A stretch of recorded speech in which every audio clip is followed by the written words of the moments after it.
It wasn't the truck that unsettled me first. It was the silence.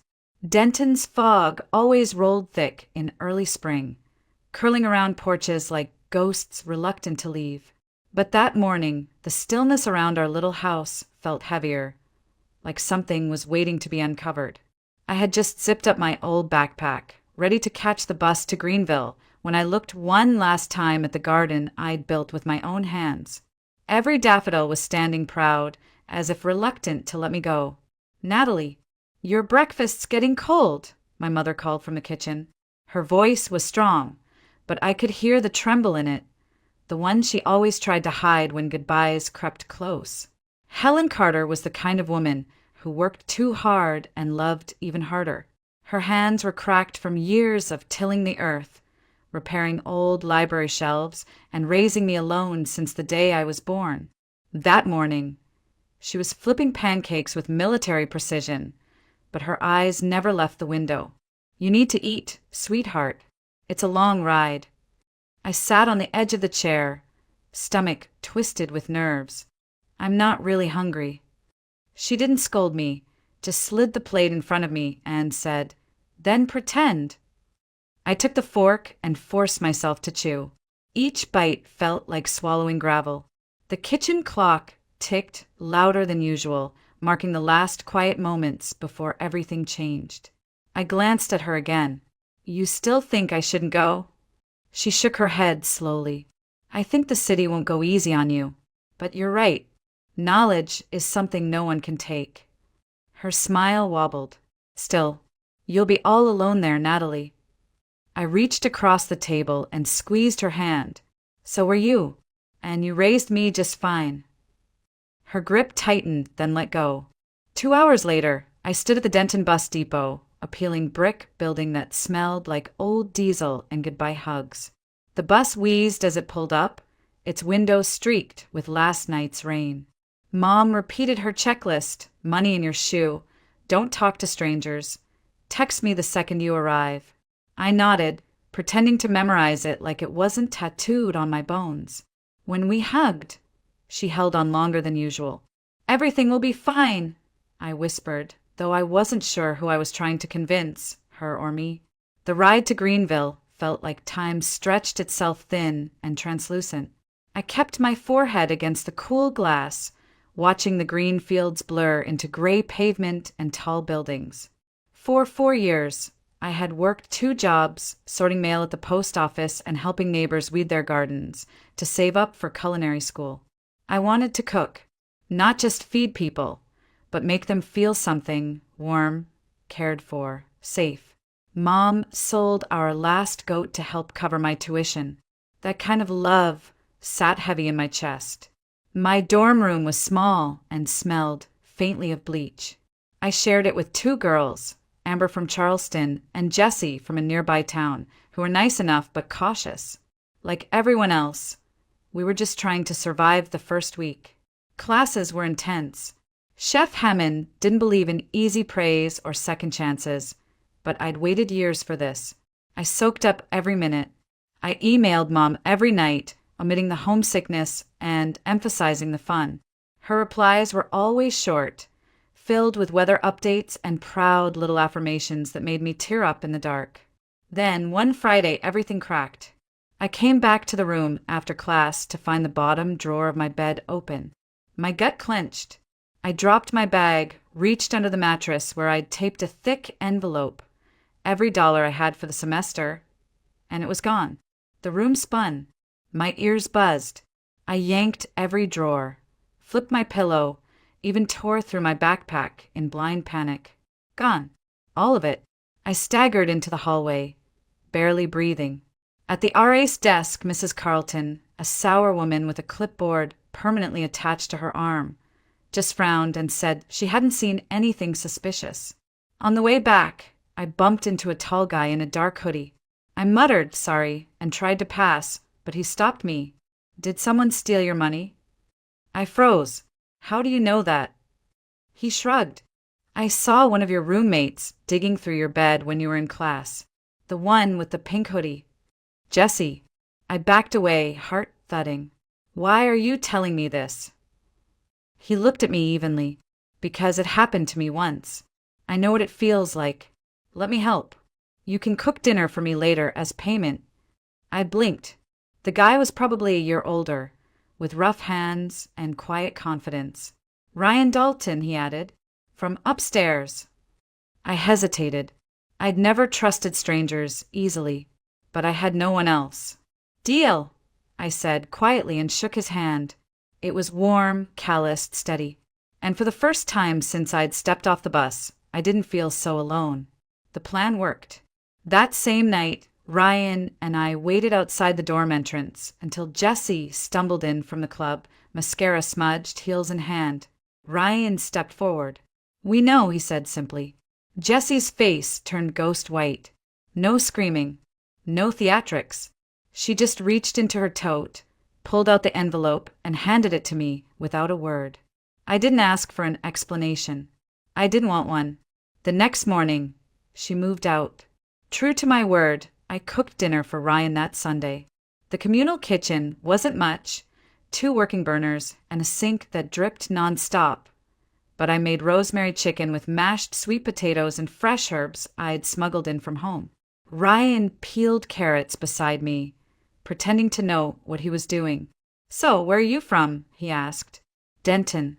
Small town, lots of cows, 0 traffic lights. You? Greenville, kind of.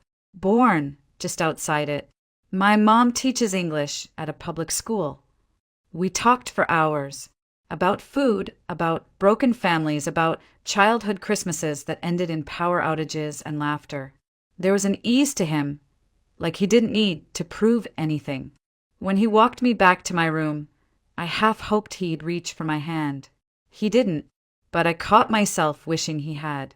Over the next few weeks, we fell into an easy rhythm. Study, cook, crash. He'd stop by after classes, bringing random ingredients like star anise or goat cheese, challenging me to make magic. And I did. Cooking with Ryan was different. He didn't just eat, he watched. Like food meant something deeper. He told me once that engineering was just problem solving, and that cooking, to him, looked like a kind of poetry. By the end of the semester, it felt natural to take the next step. We pooled our money and found a 1-bedroom apartment 15 minutes from campus. It was tiny. The bathroom barely fit 2 people. The oven was ancient, and the heater had a personality of its own. But we made it home. I painted the kitchen walls a buttery yellow. Ryan fixed the loose door handle with duct tape and swore it was temporary engineering. The first night in the apartment, we ordered cheap Chinese food and ate on the floor, our dishes resting on a cardboard box. He clinked his soda can against mine. To surviving Jesse and still trusting people. I laughed. To duct-taped doors and overcooked rice. Then he kissed me. Living together wasn't easy. We argued over dishes, over laundry, over me hogging the bathroom mirror every morning. But we also danced in the kitchen while soup simmered. We made late-night pancakes with too much cinnamon. We built a tiny greenhouse on the balcony, just basil, thyme, and 3 succulents I named after spices. Every morning, we had breakfast beside those plants, watching the sun cut through the green leaves.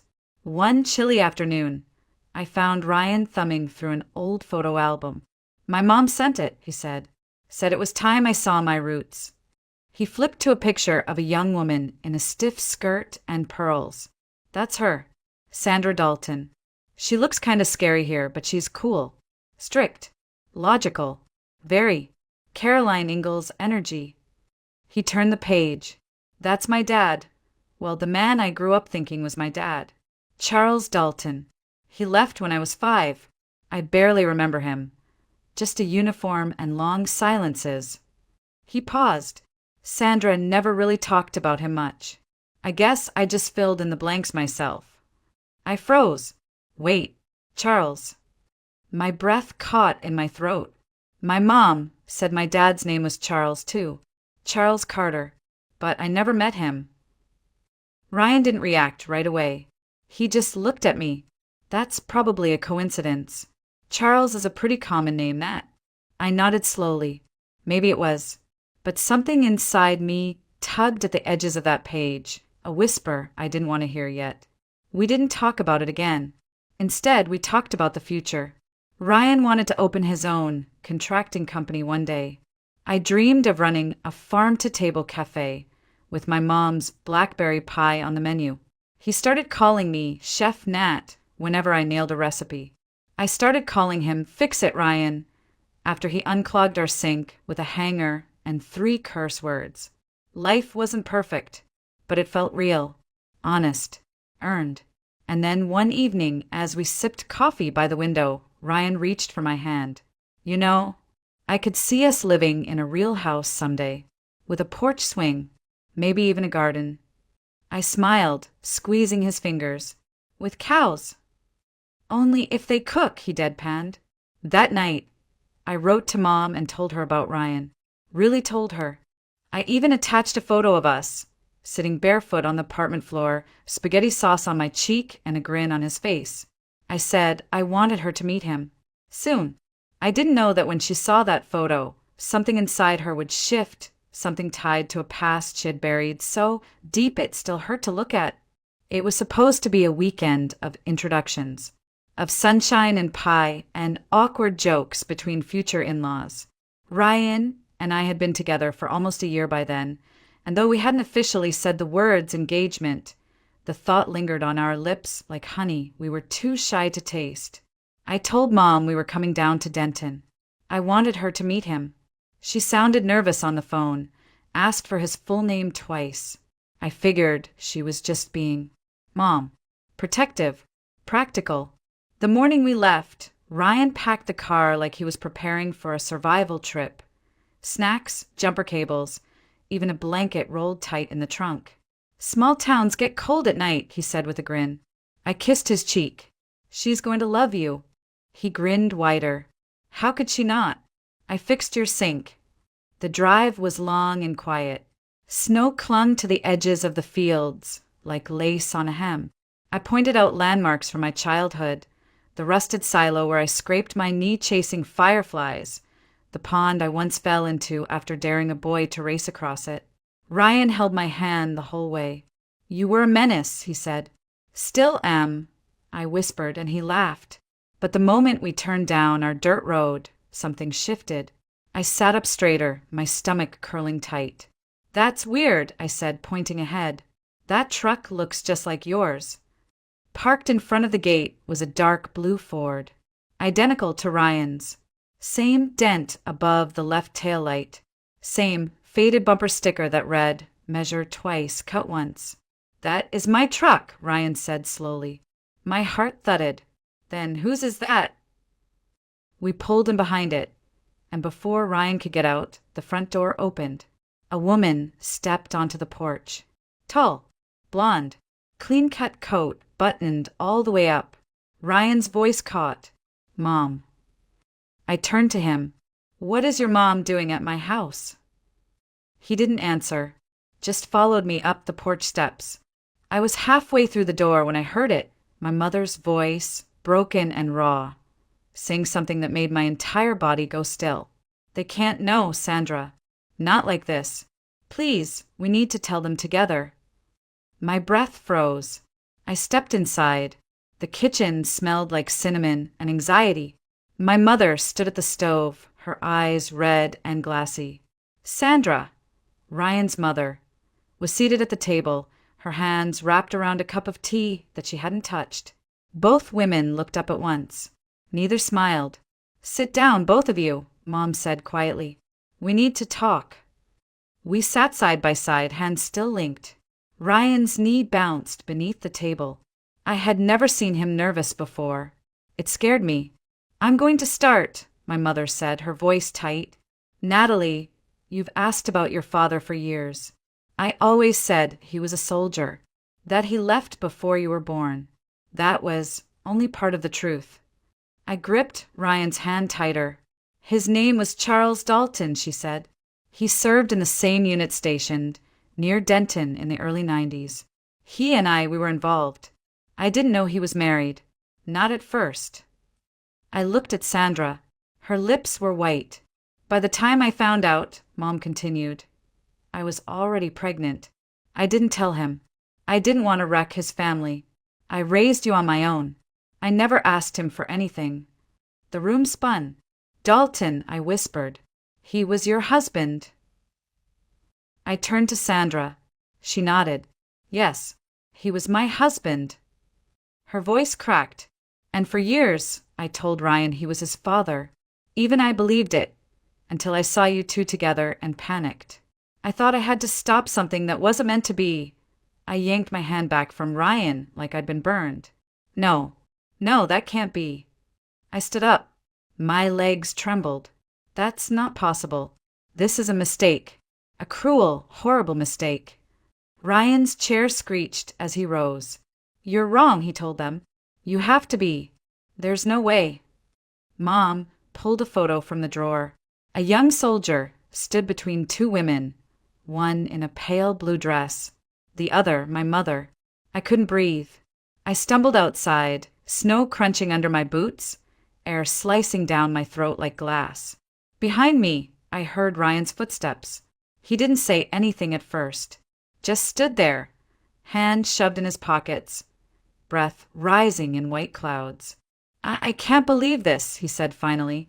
You're the only person who ever made sense, Natalie. And now they say we're not, I whispered. We can't be. He looked at me, eyes full of panic and grief. What do we do now? Pretend the last year didn't happen? Pretend this, he gestured between us, broken and burning, wasn't real. I didn't answer. I couldn't. That night, we didn't sleep. We drove back to Greenville in silence, headlights carving shadows into the snow. He dropped me off at the dorm like I was a stranger. I'll pack tomorrow, I said softly. You keep the apartment. I'll find somewhere else. He nodded once. Okay. I watched his truck disappear down the street before I allowed myself to cry. Everything we had built, the laughter, the love, the shared dreams, it all felt poison now.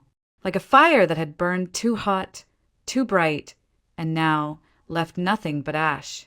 And yet, something inside me refused to let go completely. Not yet. I barely left my room for days. I skipped class, ignored messages, let cold sandwiches rot in the mini fridge. The world had turned to fog again, but not the soft kind from Denton. This was heavy, choking like betrayal in the air. Every time I closed my eyes, I saw Ryan's face, stunned, hollow, retreating. Every time I opened them, I wished I hadn't. Then came the knock. It was gentle, almost hesitant. When I opened the door, I didn't expect to see her. Sandra Dalton stood in the hallway of my dorm building, out of place in her tailored coat and polished shoes, holding a manila envelope like it was something sacred. Can we talk? She asked. I didn't answer, just stepped aside. She didn't sit, just stood by the window, eyes flicking between me and the gray sky. I owe you more than an apology, Natalie, she said quietly. I owe you the truth. I folded my arms, guarding what was left of my dignity. I think we already got that. Loud and clear. No, she whispered. You got a story, but not the whole one. Sandra took a deep breath and opened the envelope. Inside was a DNA test report. This came back yesterday. I wasn't sure if I'd bring it, but after seeing you and Ryan, after seeing what we did to you, I couldn't keep it to myself anymore. I scanned the document. Legal jargon, lab seals, percentages, and then the words that made the world tilt again. Probability of biological relationship, 0%. My knees buckled and I sat down slowly. He's not Charles's son, Sandra said. Ryan. He never was. I blinked. But you said, she nodded, ashamed. I lied, Natalie. Back then, I truly didn't know who Ryan's father was. I told Charles the first was pregnant, hoping it would fix our marriage. It didn't. He left anyway. But I raised Ryan believing it was true, because it was easier than telling him I wasn't sure. And when I saw you two together, I panicked. I thought I had to end it before it became something worse. I made a mistake, Natalie. A one-night mistake when my marriage was falling apart. I told Charles the First was pregnant with his child, hoping it would fix things. It didn't. He left anyway. She walked over, placed the test in my hands. I kept the lie going because it was easier than tearing my son's world apart. And when I saw you with him, so happy, I panicked. I thought I had to stop it before it became something worse. Worse. I snapped. You thought we were siblings. What could be worse? Sandra didn't flinch, tearing down 2 lives built on something that wasn't even real. But now it's out. And the truth is, you and Ryan are not related. Not by blood. Not by anything. I stared at the paper. I wanted to scream, laugh, collapse. Instead, I asked the only question I could. Does he know? She shook her head. He won't answer my calls. I tried. He shut me out. But maybe he'll listen to you. I took the test from her hands. My fingers trembled. Why now? Because I saw the way he looked at you, Natalie. Like you were the only solid thing in a world that constantly moved. And I realized I would rather risk him hating me than let him lose you forever. Sandra left quietly. I stayed by the window long after she'd gone. The envelope clutched against my chest like a lifeline. Then I moved.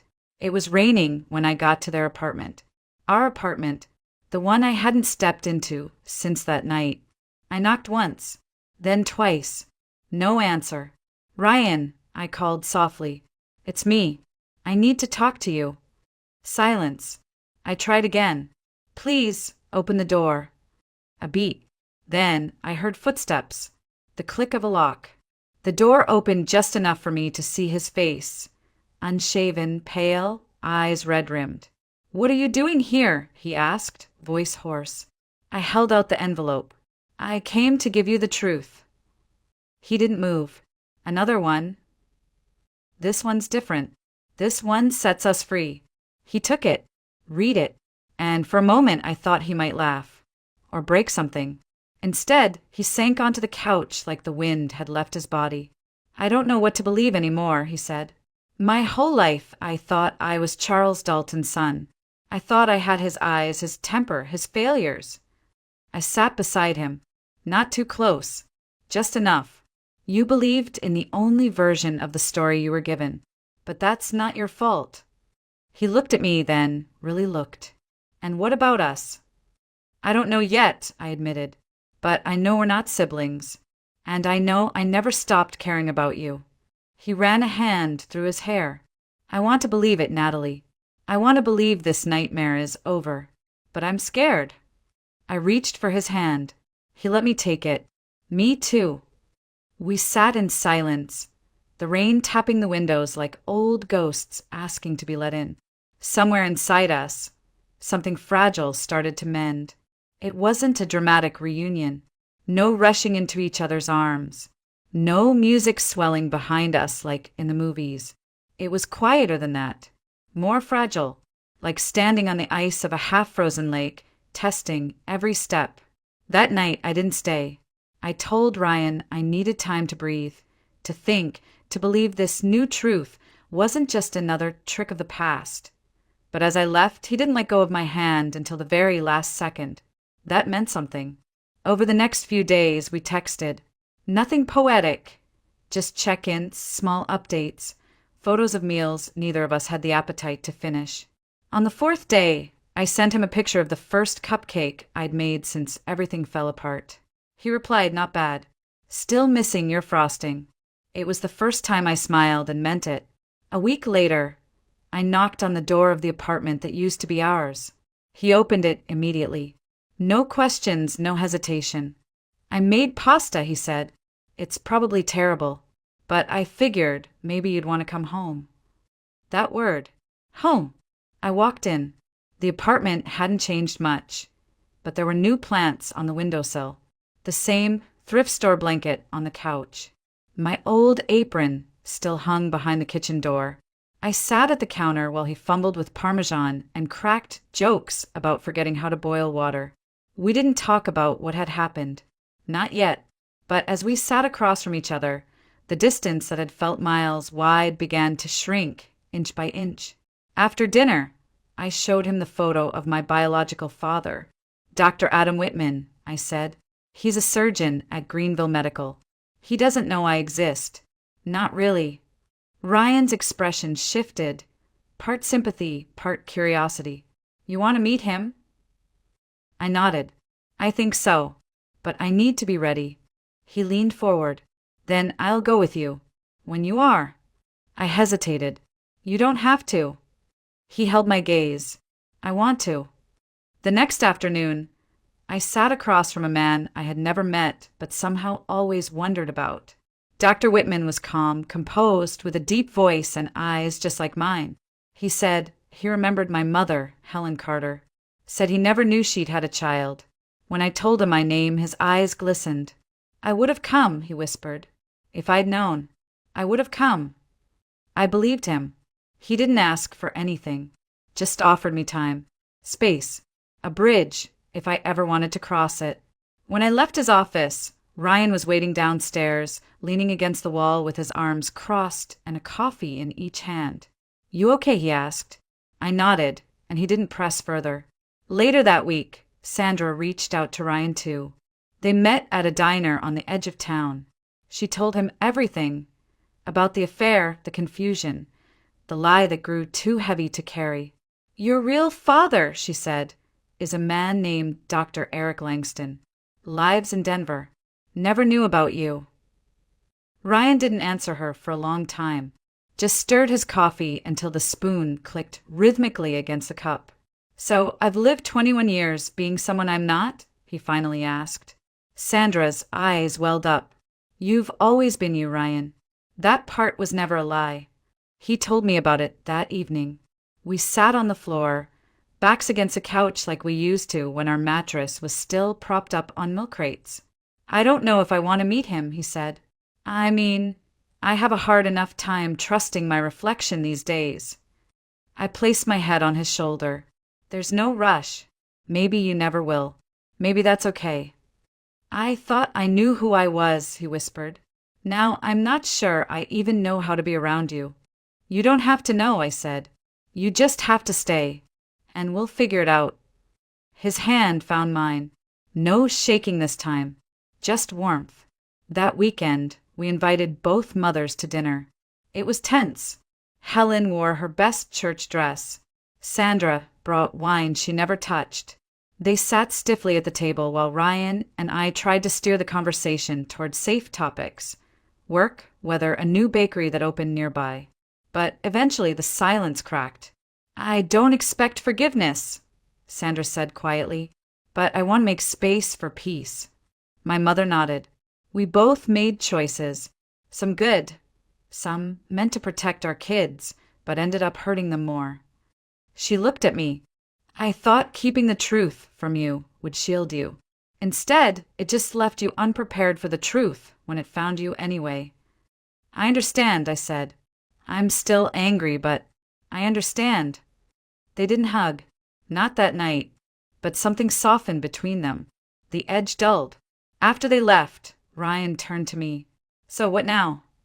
I reached up and touched his face. Now we stop surviving and start living. He smiled, slow and full of something old and new at once. Together. Always. 3 weeks passed like a dream we didn't dare name. Not quite real, not quite fiction. Just suspended between memory and possibility. Ryan and I moved slowly, deliberately, like people were learning how to walk after a long fall. Every breakfast, every shared smile, every quiet evening of takeout and worn-out movies was a thread stitched back into something resembling peace. One night, I stood in the kitchen, chopping carrots for soup, when Ryan came and holding a bouquet of chrysanthemums. White, wild, a little unruly. They looked like something you'd grow on a windowsill, he said. I buried my face in the petals. You remembered my favorite. He smiled. You're kind of unforgettable. That night, as we sat on the floor eating dinner by candlelight, I said it out loud. Let's invite them. All of them. Our moms. My father. Your maybe father. Everyone. One dinner. One table. Ryan blinked. You want to put them all in the same room. Yes, I said, because if we don't, the silence will keep talking for us. He paused, then nodded. Okay, let's do it. The guest list wasn't easy. Dr. Whitman agreed immediately, gentle, patient, already easing into his new role as a father with the quiet grace of a man who'd lost time but didn't intend to lose more. Ryan's biological father, Dr. Langston, was harder. He was stunned at first, wary even. But after 2 phone calls and a letter Ryan wrote by hand, 3 full pages and not a single erased word, he agreed to fly in from Denver. I don't know what kind of place I have in your life, he said, but I'd like to sit at your table if there's a seat. So we prepared. The apartment had never seen this much effort. I borrowed extra chairs from a neighbor, ironed cloth napkins for the first time in my life, and dug out my grandmother's ceramic serving platter. Ryan tried to fix the wobbly table leg and nearly broke the entire thing, so we balanced it with an old geometry textbook. That's engineering, he claimed. Creative problem solving. On the night of the dinner, the apartment was lit with candles, the kitchen warm with the smell of rosemary chicken and vanilla custard cooling on the windowsill. Ryan wore the only button-down shirt he owned. I wore a soft blue dress that used to hang untouched in the back of my closet. And then they came. My mom arrived first, carrying a jar of peach preserves and looking more nervous than she had the day she dropped me off at culinary school. You look beautiful, she said, hugging me tight. You look brave. Dr. Whitman followed, tall, composed, hands shaking only a little as he handed me a bouquet of sunflowers. For my daughter, he said softly. Then came Sandra, awkward but determined, holding a plate of deviled eggs like it was a peace offering. She kissed Ryan's cheek and gave me a hug that surprised us both. Last came Dr. Langston, straight from the airport, a small box in hand. Inside was a compass. I kept this from med school, he said to Ryan. I figured maybe it's time to pass it on. We sat, all 7 of us, around one table, one meal. At first, the conversation was safe. Small, polite. How's the weather in Denver? How's the new library position, Helen? But then Sandra looked across the table and said, I know I hurt every person in this room, but I'd like to spend the rest of my life trying to repair that. No one spoke right away. Then my mother nodded. I think we all did some breaking, and now we all have to build. Ryan reached under the table and took my hand. He cleared his throat. If it's okay, I'd like to say something. Everyone turned to him. He stood up, visibly nervous, but with the kind of steadiness I'd learned to recognize in him. Earned, not inherited. A year ago, he said, I met a girl in a hallway. She'd just been robbed. She looked like she'd been through hell, but still had the fire to make a home-cooked meal out of a half-stocked fridge. I thought I was helping her, but it turns out she helped me become someone I actually like. His voice trembled. I spent my whole life trying to live up to the image of a man I thought was my father, but now I know who we are isn't about blood. It's about what we choose to carry forward, the kind of people we choose to be, and the kind of love we choose to hold on to. He looked at me then, and I choose you. Tears slipped down my cheeks before I could stop them. I love you, he said, and I want to build a life with you. Messy, complicated, real. All of it. Silence filled the room like warmth. And then applause. Not loud, but genuine. We raised our glasses, lemonade for my mom, wine for the rest, and toasted not to the past, but to everything we had yet to become. 1 month later, I sat alone on a park bench, fingers twisting the strap of my purse, breath catching at every passerby. I was early, half an hour early actually, but it didn't matter. I needed the time. The air was cool, bright with the scent of early spring, and somewhere nearby, a carousel was playing faint music that made the moment feel both too small and too enormous. Today, I was meeting my father again. Not the man I'd imagined for years, a soldier in a photo, a ghost in my mother's stories, but the man who sat across from me 2 weeks ago in a hospital cafe and cried when I said his name, Adam Whitman. I'd said that day, I think I'm your daughter." He hadn't denied it. He hadn't looked away. He'd simply said, "I was wondering when you'd find me." Now he was walking toward me again, a coffee in one hand, a small paper bag in the other. "Croissant," he said, "for courage." I took it, smiling. "You remembered." We sat quietly for a while, watching ducks drift across the pond. "You have your mother's shoulders," he said, "but the rest? I think that's me. Do you regret it?" I asked before I could stop myself. "Not knowing me?" He didn't hesitate. "I regret everything I missed, but I don't regret knowing you now. It wasn't perfect. It didn't erase the years, but it mattered." Meanwhile, Ryan had started writing weekly letters to Dr. Langston. They weren't long. Sometimes just lists, books he was reading, meals he and I cooked, things he fixed around the apartment. But each letter ended with the same line: "I'm still learning who I am, but I'm grateful you're part of that journey now." One night, as we sat on the balcony surrounded by my little jungle of herbs and succulents, Ryan looked at me and said, "You know, it still scares me sometimes. That one wrong move, one buried truth, almost took you from me forever." I turned to him, but it didn't. He smiled, brushing a strand of hair behind my ear. "I'm glad we fought for it, even when we didn't know what we were fighting." The following week, we returned to the lake in Denton, the place where everything had changed. The same trees, the same quiet ripple of water, but it didn't feel haunted anymore. It felt reclaimed, renewed. That afternoon, we signed the lease for a new apartment, just a little bigger, with real floors and windows that didn't leak. My mom helped us move in. She brought old curtains and too many casserole dishes. Sandra sent a housewarming gift from across the state, a waffle iron and a handwritten recipe that said, "For Sunday mornings worth remembering." Dr. Whitman visited once a week. He even came to the school where I was finishing my culinary degree, surprising me during a final presentation with a single sunflower and the worst joke I've ever heard about burnt toast. I introduced him to my professors as my father. The words felt strange on my tongue, but they stuck. Dr. Langston and Ryan eventually met in person, quiet, formal, but steady. They walked for hours around a botanical garden in Denver, and when Ryan came home, he said, "He's not the man I imagined, but he's someone I want to get to know." That was enough. Then, one Sunday morning, Ryan woke me before the sun had fully risen. He took me by the hand and led me to the park where we used to walk before class, where he once dared me to teach him how to make biscuits from scratch and ended up covered in flour. There, under a tree, just beginning to bloom, he knelt.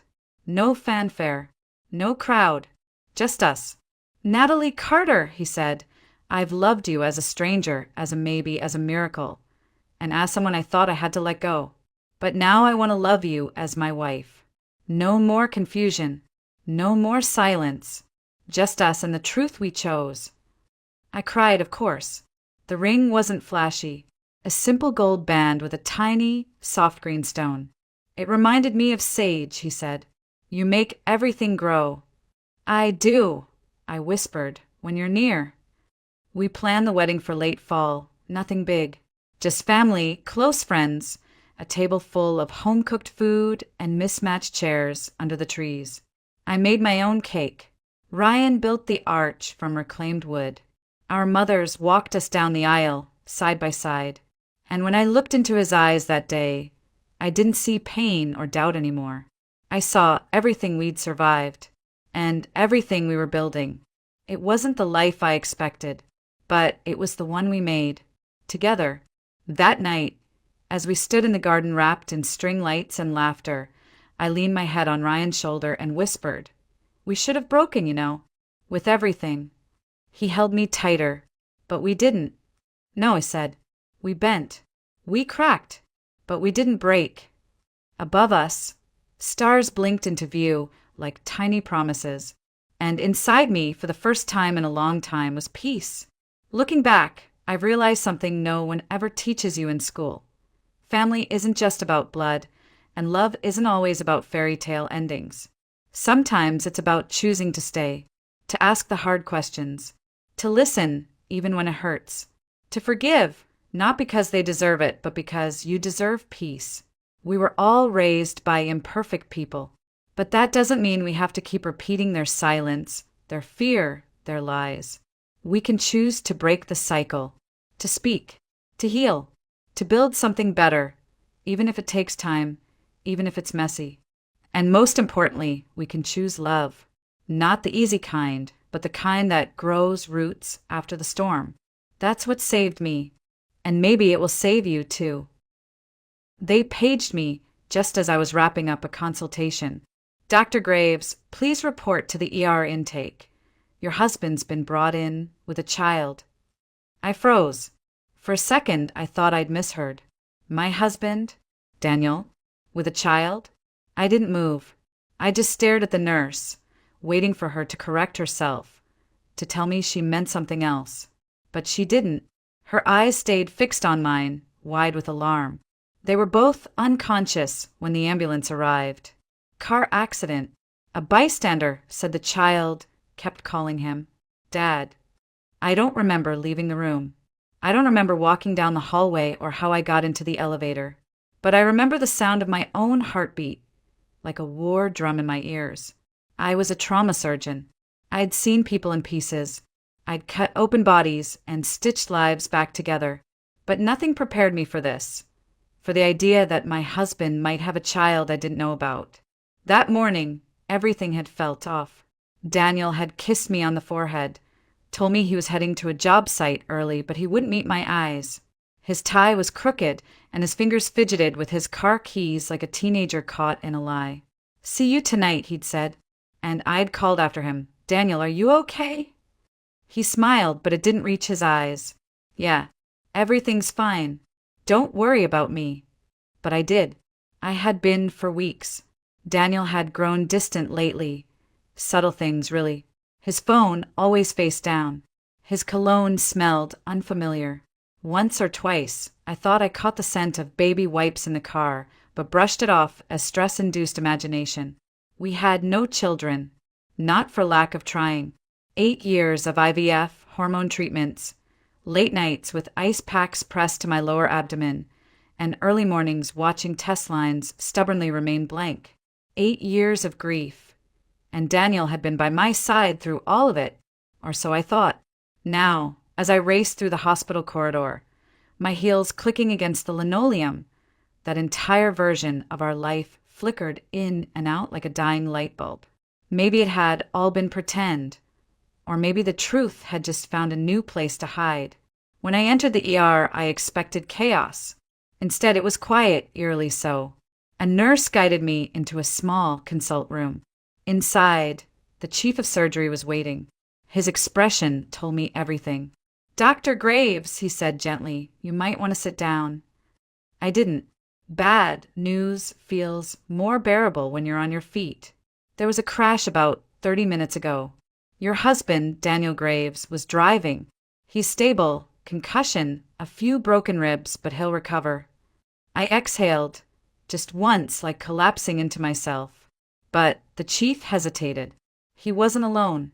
A 7-year-old boy was with him. Multiple eyewitnesses say the child called him Dad. My mouth opened, but no words came out. I could hear a clock ticking. Somewhere down the hall, a monitor beeped.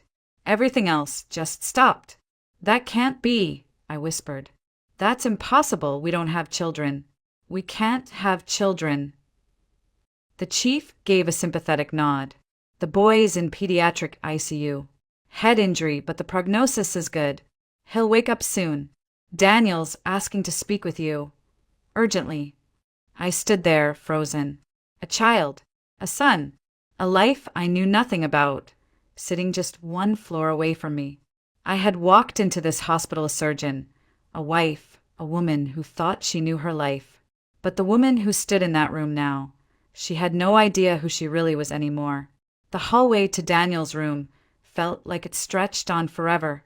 I walked past nurses who greeted me with tight, sympathetic smiles, past colleagues who averted their eyes as if my world hadn't just cracked open underfoot. I didn't smile back. I couldn't. My thoughts were loud, tangled, circling like birds around a carcass. A child, 7 years old, calling my husband Dad. I pressed my palm to my chest, hoping the pressure would stop the ache. It didn't. Daniel was in a private room at the end of the hall. Through the glass, I saw him lying back on the bed, for in his arm, bruises darkening along his cheekbone and temple. But he was awake, and when he saw me step inside, something shifted in his eyes, relief and fear all at once. "Allison," he whispered, trying to sit up. I raised a hand. "Don't," I said quietly. "Just don't move." I sat in the chair beside his bed, but I didn't take his hand. I couldn't trust what it had held. For a long moment, we didn't speak. The silence was heavy, filled with things neither of us wanted to say first. Finally, he looked at me and his voice cracked. "I'm sorry." 2 words, too late. I folded my arms across my chest, felt the sting at the corners of my eyes, but blinked it away. "Who is he?" My voice came out flat, surgical. "His name is Ethan," Daniel said, his throat working like it physically hurt to speak. He's my son." The word hit me like a slap. I flinched. "How long have you known?" I asked. "About a year," he said. But he paused, closing his eyes. "It didn't start out that way. I didn't know he existed until Rachel's mom called me." Rachel. The name rang a bell, faint, distant. She had worked with Daniel on a project 8 years ago. I remembered her vaguely. Brown hair, easy laugh, always offering to stay late. "Rachel," I repeated slowly. "As in Rachel Carter." Daniel nodded. "After your 3rd IVF cycle failed," he said softly, "you threw yourself into work. You barely came home. We barely talked. I felt like I was watching you disappear. And so you slept with someone else," I finished for him. It wasn't a question. "I was broken, Allison." "So were you," he said. "I'm not excusing it. I swear to God I'm not. But it happened. It was stupid and selfish, and I regretted it the second it ended. It was only 3 months. And then Rachel left. She told me she didn't want anything from me, that she was moving away. So you just moved on? Never checked? Never wondered if she kept the baby?" I could hear my own voice rising. I didn't care. While I was blaming myself, going through surgeries and hormone shots and soul-crushing disappointment, you had a child growing up somewhere and you never said a word. "I didn't know," Daniel insisted. "I swear to you I didn't. Not until last year when her mother called. Rachel's dying, Allison. Cancer. Stage 4. She said Ethan needed to know who his father was before it was too late." I stared at the wall, trying to absorb it. Ethan. A boy with Daniel's eyes and God knows what else. A child who had existed while I was convincing myself that I was broken, that I had failed. "So what now?" I asked. "You've been seeing him behind my back." "Every weekend," Daniel admitted, shame coloring his voice. "Buying groceries for them, paying for his school supplies, spending time with him. I told him I was just a family friend. I didn't know how to tell you." I pressed a hand to my forehead. "You lied to both of us." "I know," he said, his voice barely a whisper. "And I'm sorry. I just didn't want to lose you." I stood up slowly, trying to breathe through the chaos spiraling inside me. I couldn't look at him. Not yet. Maybe not ever. "I need air," I said, and walked out before he could stop me. And for the first time in our 15-year marriage, I didn't know if I was walking away or beginning to wake up. I didn't go home. I couldn't. I found myself walking the hospital corridors, turning corners out of muscle memory, ending up outside the pediatric ICU. The door was marked with a hand-painted sign. "Please knock gently, tiny hearts healing inside." I knocked. A nurse I recognized from rounds let me in, her eyes softening when she saw me. "Room 6, she whispered. "He's stable. Still sleeping, but he should wake soon." The room was filled with the faint beeping of machines, the sterile scent of antiseptic mixed with something warmer, like crayons and clean laundry. And there he was, Ethan, 7 years old, a small 4 in his arm, a bandage wrapped gently around his forehead. His dark curls were tousled across the pillow, and his cheeks still flushed from whatever trauma his little body had been through. But he was breathing steadily, peacefully, and he looked like Daniel. Not vaguely, not distantly. The same nose, the same chin, the same small crease above his right eyebrow that formed even in sleep. My knees went weak, and I sat down before I collapsed. I didn't know what I expected to feel. Rage? Jealousy? Grief? I had felt all those things in the last 3 hours. But now, sitting there with this boy barely an arm's length away, all I felt was hollow. Like the wind had blown through my life and left everything rearranged. On the table, next to his bed, there was a piece of paper and a box of crayons. A drawing. I picked it up with trembling fingers.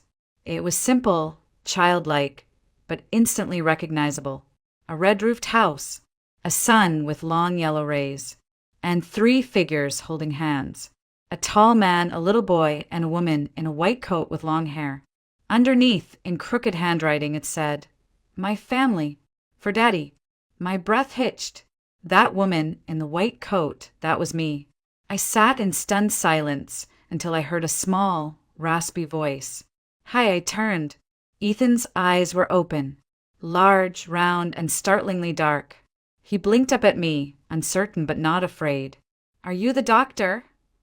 I swallowed. "Yes, I'm Dr. Graves." He looked at me for a long moment. "You're nice. You look like the lady in my picture." I tried to smile, but it didn't come out right. "You drew this." He nodded proudly. "Daddy said he has a wife who helps sick people. He says she's really smart and kind. I thought maybe that could be you." My throat closed. "Maybe it is." Ethan tilted his head. "Do you know my daddy?" "I do." I folded the paper back into its little square, hands still shaking. "I know him very well." He relaxed against the pillow, blinking sleepily. "Daddy tells me about you a lot. He says sometimes you're sad because you want a kid, but your tummy won't make one." His voice dropped to a whisper. "I think that's really sad." Tears burned behind my eyes. I didn't correct him. I didn't explain biology or boundaries or betrayal. I just said, "Yeah, it is." Ethan smiled a little. "I think you'd be a good mom, though. You have kind eyes." My heart twisted. This child, this beautiful, honest little soul. He didn't know who I was. Not really. He didn't know what I had lost, what I had fought for, what I had been denied. He didn't know that I was the wife of the man who had fathered him in silence. And yet he looked at me like I was someone safe. I reached out, brushing a stray curl from his forehead. He didn't flinch. "You should rest now," I said softly. "You've been through a lot." Ethan closed his eyes again, but whispered just before slipping into sleep, "Will you come back?" I didn't answer right away. I waited until I was sure my voice wouldn't crack. "I will." And I meant it. I didn't sleep that night. I sat in the staff lounge, still in my scrubs, Ethan's drawing folded carefully in my lap.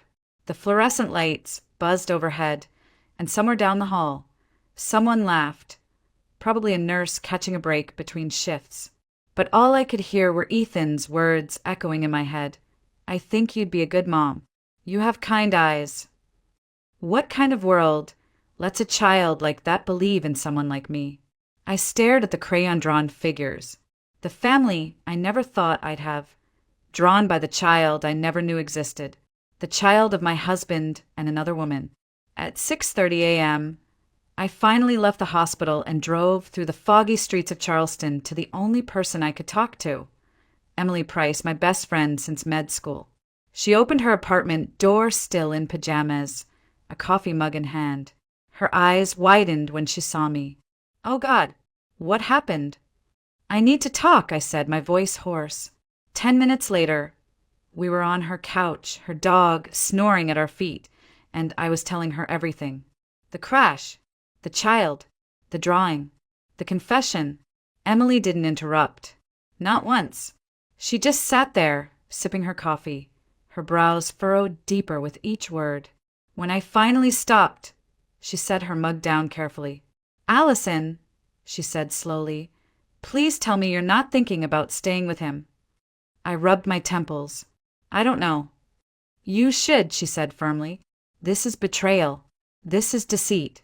For a year, he let you believe everything was normal while he played dad on the weekends. Do you have any idea what that does to someone? I do, I whispered. I'm living it. Emily leaned forward. And the kid? What are you going to do? Pretend he's not part of this. I don't want to pretend, I admitted, my voice barely audible. I met him, Emily. I sat by his bed. I talked to him. He's kind. He's smart. He's 7. And he's already lost his mother, and now he might lose everything else, too. Emily sighed long and slow. You're too compassionate for your own good. That boy is not your responsibility. He isn't, I agreed. But he didn't ask for any of this. He didn't choose to be born into a lie. She gave me a long look. You're starting to care about him. I nodded. I already do. Emily shook her head, exasperated. You're grieving, Allison. This isn't love. It's trauma bonding. Maybe, I said. Or maybe it's clarity. That afternoon, I drove to North Charleston, to the old apartment where Ethan and his grandmother lived. I needed to see it. I needed to understand what kind of life he came from and whether there was a place for me in it. The building was tired, peeling paint, rusted railings, but clean. A little girl on the 3rd floor waved at me as I climbed the stairs. When I knocked on the door, it opened slowly to reveal a frail woman with kind eyes, leaning on a cane. Mrs. Carter? I asked. She blinked, surprised. Yes. I'm Allison, Daniel's wife. Her hand flew to her chest. Oh my goodness. I'm sorry to come unannounced, I said. I just needed to see. She opened the door wider. Then come in. You should see where your husband's son has been growing up. The apartment was small but warm. Handmade curtains, family photos, books stacked neatly on shelves. It smelled like lemon cleaner and sugar cookies. There were drawings on the fridge, pirates, dragons, a big red heart with the word Daddy written across it. Mrs. Carter watched me look. He's a good boy, she said quietly. He misses his mother, but he's still smiling. I closed my eyes. He thinks I'm the woman from his drawings. Maybe you are. I turned to her. I don't know what I'm doing. She smiled sadly. None of us do. We just try to do right by the children. And that's when I realized I wasn't here to confirm what I already knew. I was here to ask myself what I was willing to become. Mrs. Carter led me into a small living room that doubled as a dining space. The furniture was worn but spotless, and the windows let in the soft afternoon light. On the wall, framed photos of a young woman. Rachel smiled back at me. She looked kind, delicate. There was one photo of her cradling a newborn baby, her eyes glassy with exhaustion but glowing with love. I couldn't look at it for long. She was stubborn, Mrs. Carter said, her voice warm with memory. Even as a little girl. Wouldn't take help unless she absolutely had to. When she found out she was pregnant, she told me she'd handle it on her own. Said Daniel had a life, a wife, and she wasn't going to interfere. I listened in silence, unsure whether to feel admiration or fury. She raised Ethan herself, Mrs. Carter continued. I helped as much as I could, but we never told the boy who his father was. Rachel said he'd figure out someday, or maybe he'd never need to.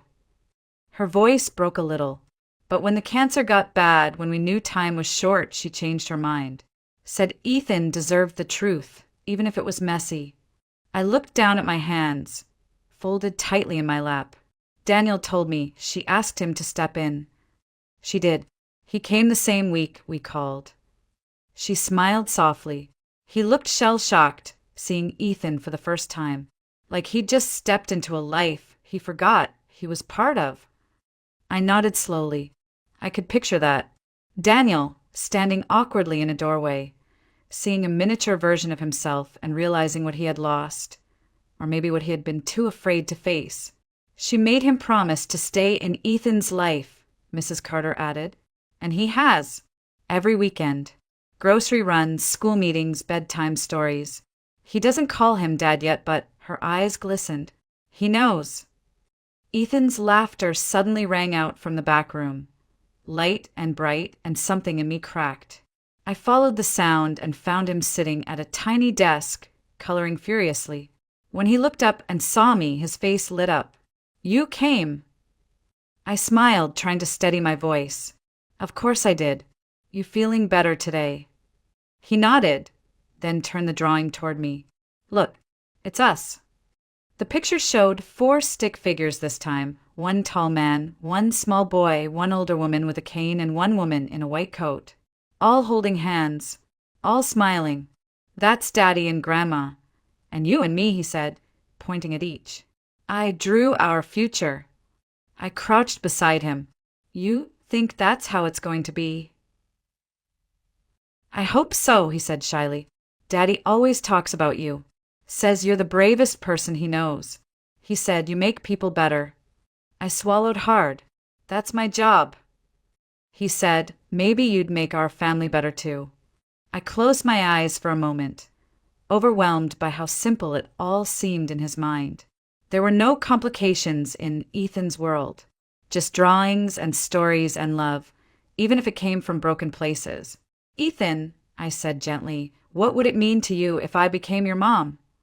His eyes widened, then sparkled. "You mean for real?" I nodded. He threw his arms around my neck so fast it knocked the air out of me. "I promise I'll be a really good son," he whispered into my hair. "You won't regret it." Tears welled up in my eyes as I held him close. His body was small, warm, full of trust one didn't deserve, but desperately wanted to earn. From the doorway, Mrs. Carter watched us silently, her hands pressed to her mouth. When I met her gaze, she nodded as if to say, "It's okay. He's yours now, too." And for the first time in my life, I wondered if motherhood wasn't something I had to create, but something I had to accept. Later that evening, I drove back to the hospital to check on Daniel. I wasn't sure why. Maybe I needed answers. Maybe I just needed to see if he was still the same man who used to fall asleep beside me, reading medical journals and whispering ideas for baby names we never got to use. His room was dim when I walked in, and he was sitting up, changed into a t-shirt and sweatpants, folding his discharge papers slowly, like they weighed 1,000 pounds. He looked up when I entered. "You went to see him?" I nodded. He swallowed. And I'm here." He looked down at his hands. "Allison, I don't deserve forgiveness. I know that.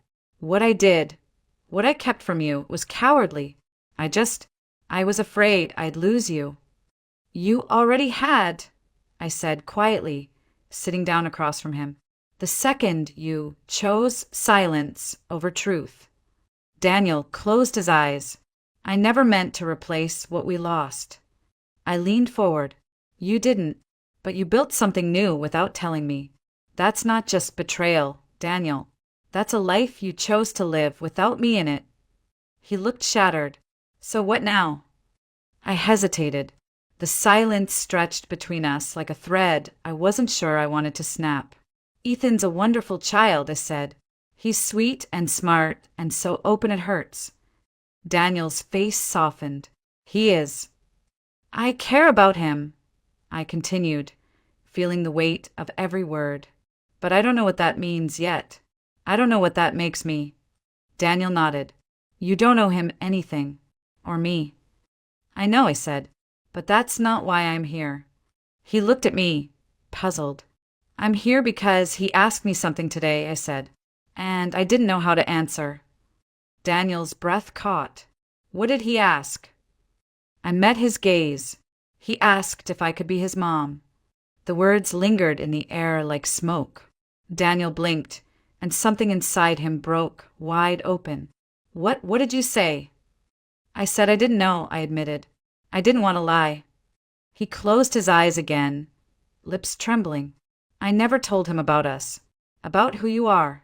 I told him I knew someone incredible. I told him about the woman who never gave up on people, even when they broke her heart. I bit down hard, forcing back the sting behind my eyes. "He's already lost his mother," Daniel whispered. "I couldn't let him lose the idea of you two." I stood. "This isn't about me being an idea, Daniel. It's about whether I can be a real person in his life. Someone who shows up. Someone who stays." "Can you?" he asked, almost afraid to hope. "I don't know yet," I said honestly. "But I want to try. For him." Daniel nodded slowly. "Then I'll support you, however you need me to." Before I left, I stopped by the pediatric wing one more time. Ethan was sitting up in bed, drawing again, his face lighting up the moment he saw me. "You came back." "I told you I would." He patted the bed beside him. I sat. He glanced at the nurse, then leaned in and whispered, "Did you think about it?" "About what?" I asked, even though I already knew. "About being my mom," he said. "I mean, not just in the picture. For real." I took a breath, then reached for his hand. "Ethan, being a mom is a big thing. It means showing up every day, even when it's hard, even when I mess up." He nodded solemnly. "I can help you. I'm good at things." I smiled through a blur of tears. "I'm sure you are." "So, is that a yes?" he asked, his voice so small I almost missed it. I squeezed his hand. "It's a maybe, but it's a real maybe. The kind that could turn into a forever." He beamed like the sun had risen just for him. And maybe in some small way it had. The next morning, I sat at the kitchen table, the sunlight slanting across my coffee, untouched and growing cold. In front of me was a yellow legal pad filled with scribbled lists. Reasons to stay, reasons to walk away, what Ethan needs, what I can handle. None of the lists gave me peace. Every time I tried to calculate a way forward, it brought me right back to the same impossible place, the space between what I wanted and what I feared. I knew I could love that child. I already did in some small, fragile way. But could I raise him while living in the shadow of the betrayal that brought him into the world? Could I walk into the room every morning and see the eyes of the woman my husband never meant to love, but still created life with? I drove back to the hospital before visiting hours officially started. Daniel was already dressed, standing by the window, a small overnight bag slung over his shoulder. When I walked in, he turned slowly, like he'd been hoping I'd come, but didn't quite believe I would. "Allison," he said, his voice cautious. "I need to talk to you," I said. "And I need you to listen." He nodded, set his bag down. I took a breath. "I've decided to be Ethan's guardian. I'm going to be in his life. Fully." His shoulders dropped in relief, eyes glinting with disbelief. "You're serious?" "I'm serious." He took a step toward me, but I held up a hand. "But I'm not doing it for you, Daniel. I'm doing it for him. And there are conditions." He froze, waiting. "First," I said, "there will be no more lies. No more secrets. You tell me everything. If there's anything else, any part of your past that could hurt this child or me, I want it out in the open now." "There's nothing else," he said immediately. "I swear."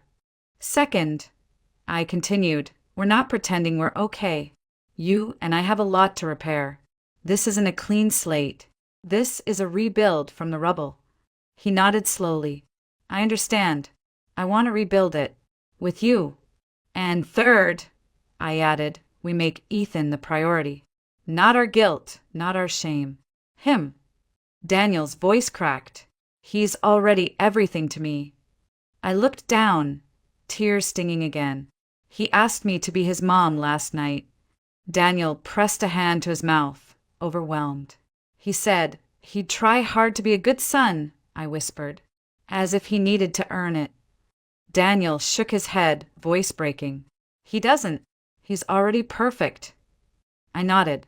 "Then let's give him the family he's been drawing for years." We didn't hug. Not yet. There were still too many cracks between us. But something shifted, some invisible thread readying itself. Not tightly, not completely, but enough. That evening, we drove together to Ethan's apartment. Mrs. Carter opened the door, surprised to see us both. "I suppose today's the day," she said, already misty-eyed. Ethan ran down the hallway, feet slapping against the laminate floor, and threw himself into Daniel's arms. "You're okay." "I am," Daniel said, hugging him tightly. "And I have some news." Ethan looked at me, wide-eyed. "Is it?" I crouched down in front of him. "Ethan, how would you feel about coming home with us?"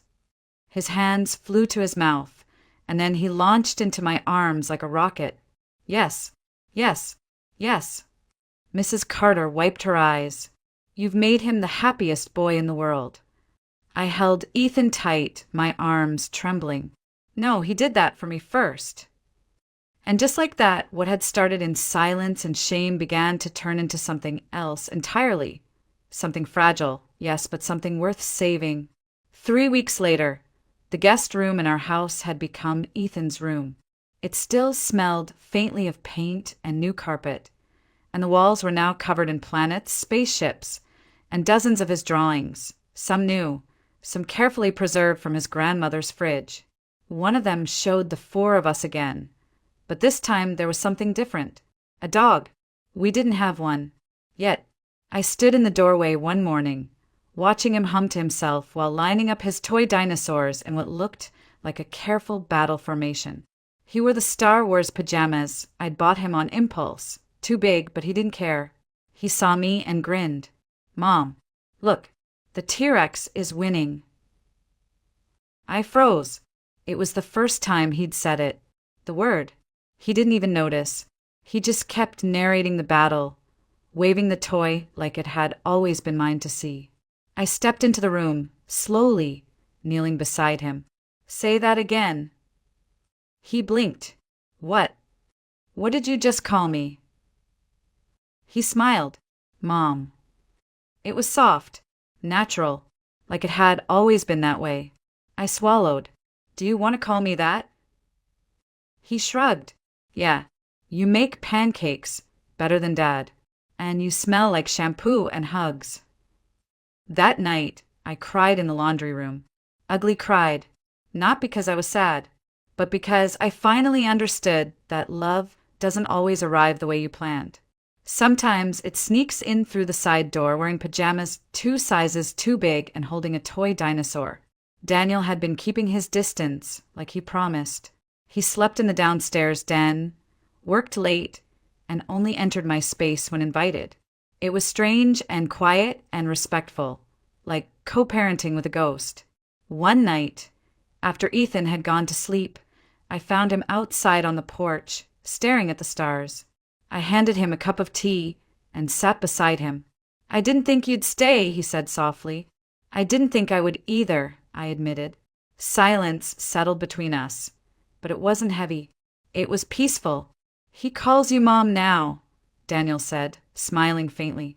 "I know. He's happy." "So am I," I whispered. He turned to look at me. "And us." I looked up at the night sky, the same one Ethan had drawn 100 times. We're something new. Not what we were. Not yet what we'll be. Daniel nodded slowly. "That's fair." We didn't need to define it yet.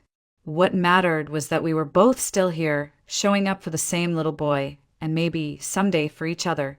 The following week, Ethan brought home a school assignment, Draw Your Family. He handed it to me with the proudest smile I'd ever seen. The picture had 3 people and 1 dog again. Me, Daniel, Ethan, and a golden retriever. "You put the dog in again," I said, smiling.